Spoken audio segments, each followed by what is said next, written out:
I'm Dr. Kemi of Nigeria, Kemi Olunloyo, retired journalist and activist. This is Jacinta Ngobese Zuma. Now, it's the 29th of May, 2026, and it's close to midnight my own time.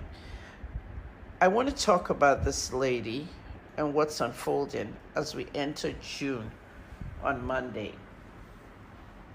Jacinta has been invited by the South African Human Rights Commission to appear before them on Tuesday.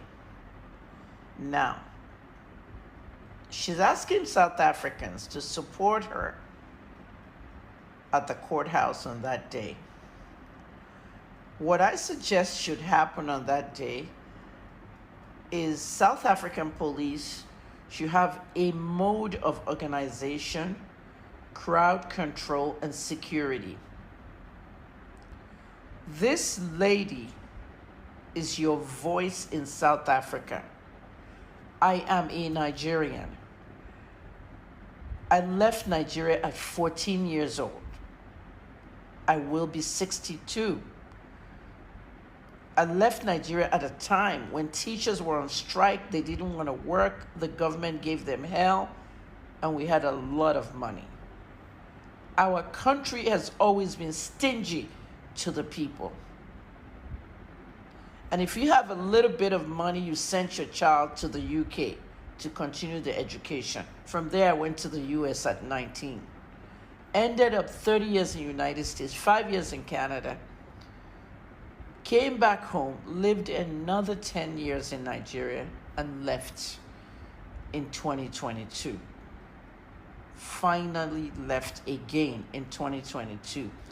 And that leaving, my own pension for where I worked 3 professions, 3 degrees, United States, pharmacy, journalism, and public relations.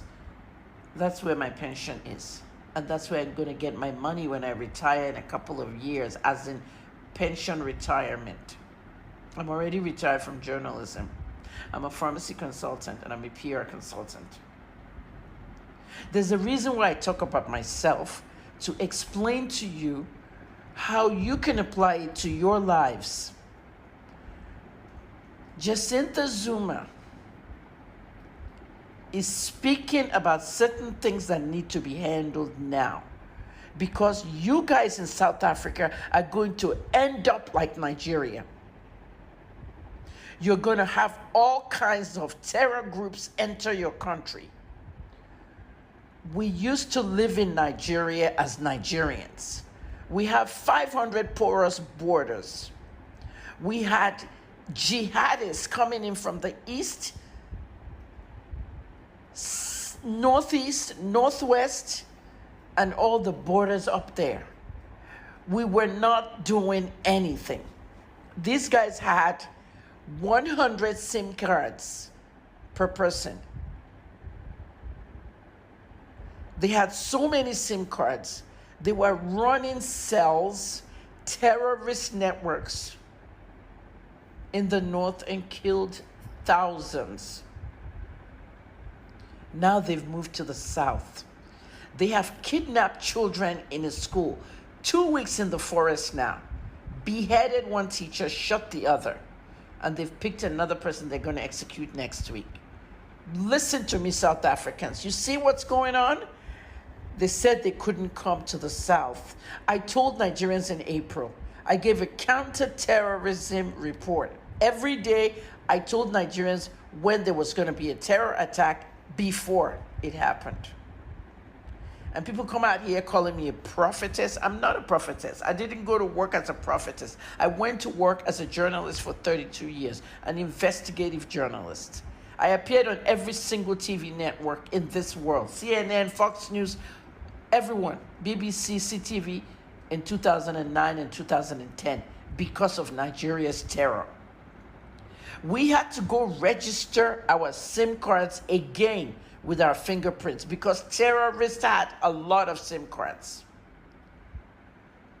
South Africa is going to end up like Nigeria if you don't identify who is legal and who is illegal. When you have illegal people living in your country, you have crime. America. When President Biden opened the border, look what happened. All kinds of murders, all kinds of crimes, everything. And Mr. Trump has been deporting people every day for crime. He said it before he won. Mass deportation. No politician says that before they even win, because no one's going to vote for them. It is very important.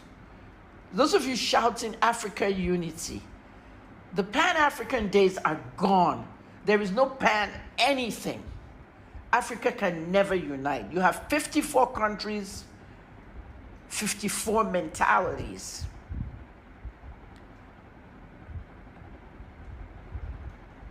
When you guys made your country visa-free entry for Ghana, what do you think would happen?